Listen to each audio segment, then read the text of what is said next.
prinsip untuk membangun yang namanya kekayaan. Prinsip pertama, ini yang paling penting menurut gua, adalah jangan kehilangan uang. Investasi adalah sebagai sarana ya untuk kita menggandakan uang kita, membuat uang bekerja di saat kita tidur. Tapi kalau lu investasi dan lu malah rugi duit, ini banyak orang keliru di sini. Kalian berinvestasi itu bukan untuk rugi. Aturan pertama investasi, jangan sampai rugi. Jangan pernah meresikokan yang namanya permanent loss of capital. Karena ini berbahaya dan sulit untuk dibalikin. Gue akan jelasin nanti. Jangan pernah ngejar spekulasi. Cuman karena teman bilang, kalian lagi mabok, ada teman cerita, oh ini ada saham A bagus, oh ini ada kripto B bagus, oh ini ada investasi C, ada titip dana di D. Jangan karena tergiur, lu nggak tahu apa yang lu beli, lalu lu mengalami kerugian dalam investasi lu. Jangan pernah tergiur ya dengan cara cepat. Gue kan selalu cerita ya, sebagai manusia itu kalian harus bisa bilang yang namanya enggak ke opportunity, ke orang ngajak ketemu. Investasi pun sama. Gue lebih banyak di hidup gue bilang enggak ke investasi. Misalnya kemarin, ya bahkan pagi ini ada deal yang datang. Teman gue bilang dia banyak opportunity di consumer. Ya nanti gue lihat dulu. Tapi kemungkinan gue akan bilang enggak. Minggu lalu ada deal AI, orangnya itu salah satu jeblosan dari Y Combinator, ibaratnya sekolahnya orang-orang startup terhebat Airbnb, Sam Altman, ChatGPT. Karena itu bukan bagian dari nanti gue jelasin di prinsip selanjutnya, circle of competence gue. Jadi gue banyak tolak deal-deal yang menurut kalian mungkin menarik sebenarnya. Kalian ketika udah punya uang, nanti akan sadar, akan banyak nanti tawaran investasi. Tapi yang paling penting adalah permanent loss of capital, jangan sampai terjadi. Manusia itu didrive sama yang namanya envy dan keserakahan. Jangan jadi orang serakah, karena kalian mau duitnya berkali-kali lipat, kalian mengambil resiko yang bikin ujung-ujungnya uang kalian rugi. Contoh ya, lu menginvestasi ke hal yang lu nggak mengerti. Misalnya 100 juta rupiah. 100 juta rupiah itu hilang 50%. Let's say lu invest di A. A ini dari lu taruh 100 juta jadi 50 juta. Itu turun berapa persentasenya? Kalian bisa hitung dengan cepat, 50%. Tapi untuk balikin A tadi dari 50 juta ini ya ke 100 juta, itu butuh naik 100%. Ini matematika yang banyak orang nggak paham. Turun tuh 50%, naik tuh harus 100%. Sekarang gue pengen kasih kalian tebak-tebakan sedikit. Kalian tahu nggak kalau turunnya 60%? Ya, misalnya jadi 40 juta. Itu harus naik berapa untuk balik lagi? Seperti modal semula. Jawabannya harus naik 150%. Kita ambil yang lebih ekstrim. 100 juta tadi taruh di C. Turunnya 80%, jadi sisa 20 juta. Itu perlu naik 400%, teman-teman. 400% untuk balik ke modal awal. Ini yang bikin banyak orang meledak. Jadi aturan pertama dari investasi, jangan pernah rugi. Ada, gue membuat kesalahan dalam 10 tahun gue berinvestasi, banyak kesalahan yang gue lakukan. Tapi tidak ada kesalahan signifikan yang membuat gue permanent loss of capital. Gue kalau gue gatel, gue mau main sesuatu yang spekulasi, gue udah ada dana spekulasinya. Misalnya 1-2% dari portofolio ini gue pakai untuk memang berspekulasi, berjudi di market. Opportunity yang aneh-aneh gue coba gue ambil. Options derivatif yang unik-unik gue ambil. Tapi itu tidak pernah akan meresikokan permanent loss of capital di portofolio gue. Tidak akan pernah gue resikokan. Nah ini adalah prinsip pertamanya dari Warren Buffett. Never lose money. Prinsip nomor 2, jangan ulangi nomor 1. Nah, untuk kita belajar gimana cara nggak kehilangan uang, ini penting banget nih untuk kita semua ya, teman-teman di sini. Tahu prinsip nomor 2, hanya berinvestasi di apa yang lu ngerti. Mental modal paling sederhana dalam investasi itu kita sebutnya circle of competence kalau anak-anak investor. Ketika lu main baseball, itu lu nggak harus selalu nge-swing gitu di semua pukulan yang dilempar, ke every pitch yang dilempar ke lu. Tapi jawabannya, ini ada zona nyaman lu nih. Zona nyaman lu ketika lu dapet di garisnya lu tembak. Lu pukul. Jangan bohongin diri sendiri, lu ngerti apa yang lu nggak ngerti. Contohnya, seperti gue minggu lalu ditawarin, oke ini ada startup AI begini-begini, series B lu mau masuk nggak? Barang ini, venture capital ada A, ada Andreessen Horowitz, segala macam. Jawabannya gue jujur, gue nggak mengerti. Ya, gue pengguna AI, tapi kalau gue disuruh bikin language model, gue nggak ngerti. Mulainya dari mana pun gue nggak tahu.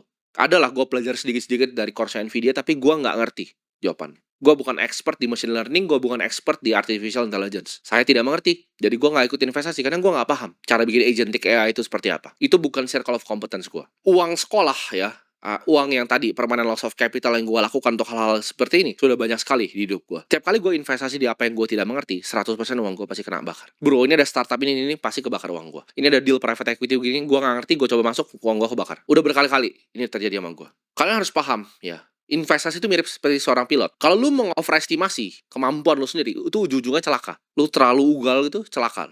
Perlu yang namanya kebijaksanaan untuk tahu apa yang kita bisa mengerti dan apa yang kita tidak bisa mengerti. Gue tuh lebih banyak bilang, oke, gue gak mengerti. Karena itu adalah format dari humility manusia. Ketika lu bilang, "Oke, saya nggak mengerti," gitu. Nggak ada yang salah gitu dengan ditawarin AI terus saya nggak mengerti. Entar mungkin ditawarin quantum computing mungkin gue jawab, "Gue nggak mengerti, itu bukan industri yang gue ngerti." Tapi lu kalau tanya gue investasi di energi terbarukan, di solar, gue mungkin mengerti. Lu tawarin gue berinvestasi di bank, gue mungkin mengerti cara kerjanya bagaimana. Tier 1 capital, Tier 2 capital itu apa, gue paham banget gitu. Cara ngitung cepat net interest margin dari bank, gue bisa analisa dari A sampai Z, karena gue cover bank udah lama.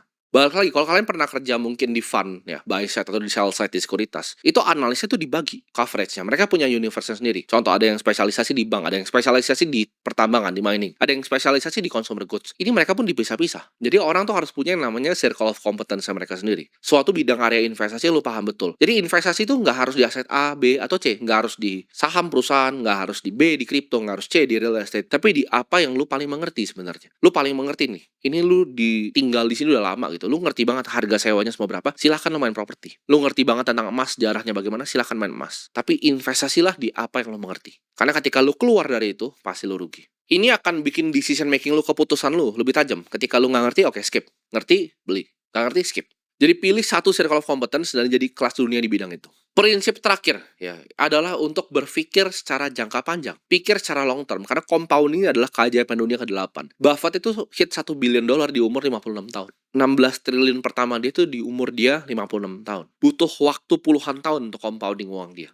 Untuk yang memanfaatkan namanya bunga majemuk ini. Dunia itu terlalu banyak isinya orang yang cuma mau lari ya, mau nge-sprint pendek, tapi mereka nggak lihat bahwa investasi adalah game seperti maraton. Siapa yang punya endurance? Siapa yang tahan paling lama? Contoh seperti gue sendiri, kalian semua nggak lihat prosesnya gue. Oh, lu jadi investor bagaimana caranya? Itu semua ada prosesnya. Gue bukan pengusaha dulu. Sebelum gue punya perusahaan yang benar, gue pedagang dulu. Gue pedagang, jualan sedotan, jualan minyak rambut, dapat uang 2 juta, gue masukin di market. Gue beli waktu itu saham BCA. Gue ngerti banget, gue cover bahkan sampai sekarang gitu. Jadi itu adalah proses gitu. Gue pelajarinnya dalam dan udah lama. Tidak ada yang instan.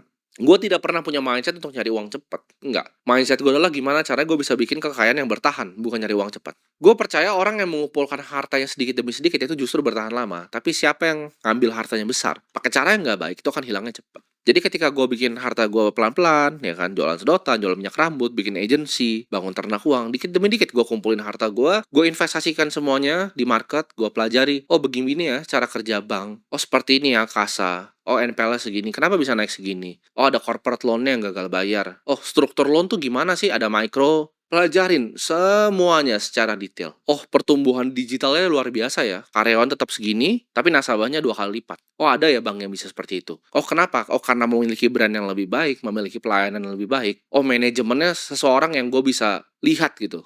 Keren manajemennya. Itu semua yang gue pelajari dari gue masih kecil. Jadi nggak ada semata-mata lu lihat, oh dia jadi kaya tiba-tiba, nggak ada. Ini prosesnya dekade. Gue nggak ngomong 1-2 tahun, tapi dekade. Bunga majemuk ini akan berbunganya dekade. Kekayaan itu nggak dibikin sama orang yang jenius menurut gua. Kekayaan itu dibikin sama orang yang disiplin, sabar, nikmatin prosesnya. Beli apa yang lu ngerti, ya tahan selama mungkin. Karena gue lihat dari banyak hedge fund, seperti bahkannya paling besar lah kita ngomong, konglomerasi paling besar, Berkshire Hathaway. Even grupnya Salim punya First Pacific, mereka itu ketika berinvestasi di suatu aset, mereka tahannya sangat-sangat panjang. Kalau kita lihat hedge fund yang luar biasa besar growth-nya seperti TCI, mereka itu portofolio turnover-nya 8 tahun ya. Ganti perusahaan tuh 8 tahun sekali. Lu harus punya mindset berinvestasi itu di perusahaan yang berkualitas. Jangan lu rusak compoundingnya karena lu pengen beli barang, pengen pamer, pengen ini. Enggak. Tahan 10-20 tahun, belilah investasi yang lu paham betul. Terserah lu mau beli properti komersil kalau paham betul. Lu mau beli misalnya perusahaan yang terbuka atau tertutup di private equity, atau yang bahkan perusahaan yang belum ngasilin revenue di venture capital, atau lu mau berinvestasi di teknologi terbaru seperti kripto, seperti AI. Kalau lu mengerti betul, silahkan, tapi stick to circle of competence lu. Jadi yang pertama gue ulangi lagi, jangan sampai rugi. Kedua, beli apa yang lu ngerti. 3, punya mindset jangka panjang. Karena investasi adalah maraton, bukanlah sebuah sprint.